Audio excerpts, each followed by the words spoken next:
अस्सलामुअलैकुम। यूनानी शिफा खाने में आपका एक बार फिर स्वागत है। आज हम आपको एक और नई जानकारी दे रहे हैं। आज हम आपको जानकारी दे रहे हैं लहसुन के बारे में।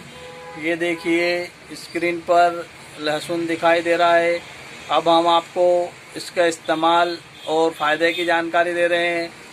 तो लहसुन एक ऐसी चीज़ है जो कि आयुर्वेदिक दवाई में भी गिना जाता है। लहसुन को वैसे तो सभी लोग अच्छे से जानते हैं और कुछ लोग इसे इस्तेमाल भी करते हैं। अब हम आपको कुछ जानकारियाँ इसके इस्तेमाल की दे दें। तो लहसुन को आपको छीलकर पहले कुछ कलियाँ निकाल लें। इससे आप रोज़ाना सुबह कच्चा लहसुन पानी के साथ खाते हैं तो आपका पाचन हमेशा के लिए ठीक रहता है। पाचन संबंधित सभी बीमारियों को दूर करता है। रोज़ कच्चा लहसुन पानी के साथ खाने से शरीर का वज़न घटता है तथा मोटापा भी कम होता है। रोज़ाना सुबह खाली पेट अगर आप लहसुन का सेवन करते हैं, कच्चा लहसुन खाते हैं तो आपके शरीर से विषैले पदार्थ भी निकल जाते हैं। सुबह लहसुन पानी के साथ लेने से आपके शरीर की डिटॉक्स करने का बेहतरीन तरीका है।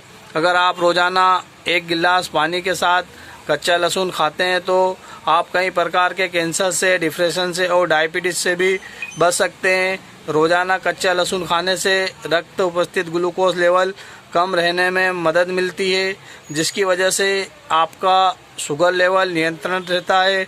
पहले भी ऐसा माना जाता रहा है कि अगर कच्चा लहसुन के साथ पानी लेते हैं तो आप टीबी जैसी बीमारी से भी बच सकते हैं। वैसे तो लहसुन बहुत ही बीमारियों में चलता है, अस्थमा वगैरह, सर्दी जुकाम सभी पे चलता है, हृदय के रोगों पर भी चलता है। वीडियो को ज़्यादा लंबी ना करते हुए आपको मैं इसको कितनी मात्रा में लेना है वो तरीका बता देता हूँ।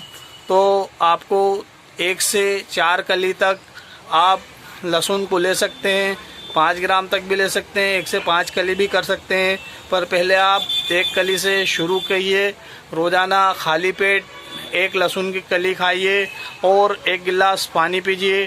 थोड़े दिन में आपको फ़र्क पड़ने लगेगा, फिर आप उसकी मात्रा बढ़ा सकते हो। और जिन लोगों को पेट में अल्सर रहते हैं या जो गर्भवती महिलाएं हैं वो लहसुन का उपयोग बिल्कुल ना करें और वो इस चीज़ से परहेज करें ताकि उन्हें कोई नुकसान ना हो सके। वैसे तो इसके कोई साइड इफ़ेक्ट नहीं है, इसका कोई नुकसान नहीं है। बाकी ये वह लोग इस्तेमाल करें जो स्वस्थ हैं और जो मोटापे से परेशान हैं और जिनका हाजमा दुरुस्त नहीं है। ये उन लोगों के लिए खास है जिन लोगों की सांस लेने में तकलीफ़ होती है और दमे जैसी समस्या है, तो ये लहसुन बहुत ही कारगर है। आप लोगों से गुजारिश है अगर हमारी वीडियो पसंद आए तो शेयर और लाइक ज़रूर कीजिए और हमें भी दुआओं में याद रखिए।